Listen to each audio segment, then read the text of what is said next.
Welcome to this tutorial for ATRD. With ATRD, you can approve employee hours. This is important for reporting, clean data, billable time, and employee wages. Let's check it out. Type ATRD Netflix in your web browser to access the program on internet. If you click on Go to Approval, you will find yourself in ATRD for team leaders.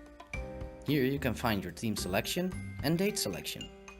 Below, a list of your team can be found. Employees can appear in different colors. Employees in yellow haven't closed their day. This is because they're still working, but sometimes an employee forgets to close their day. These employee names will remain yellow until they close them.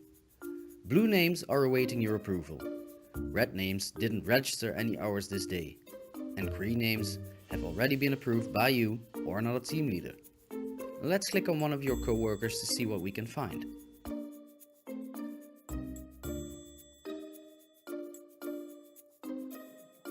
In the window next to your selection, you can find details of that employee. Because PTO is requested in Aspect, you won't use the Request Leave button. The Absence Overview button gives you an overview of all details on already approved absence, sick leave, and remaining PTO hours of the selected employee. The user details on the right contain contract hours and hours already registered in ATRD. When you have an employee selected, you can view the registered hours of that employee in this window.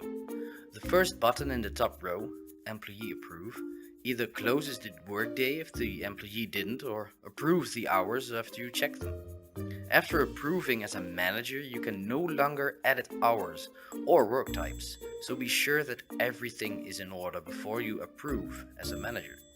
If you press Employee Approve, however, more buttons will appear.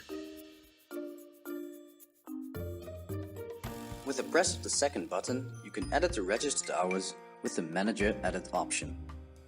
This option is not available until the day is closed and is only visible to TL.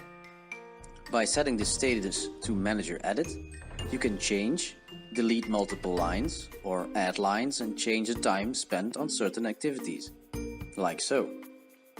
This is also how you will add PTO for the CSRs. They will request PTO in Aspect. If approved by WFM, you will be sent an email containing information on which day the CSR will be on PTO. Copy Day copies a specific day to another date for one or more people at once. This is useful if a group of people had the same activities for a set amount of time, like a group of trainees, for example. With chronological and cumulative, you can sort the day based on either time worked or work type. And that wraps it up. Remember, when you're about to approve a working day of one of your coworkers, check all registered hours before doing so. Otherwise, approved by the manager, you need to follow an ATRD correction process. I wish you good luck.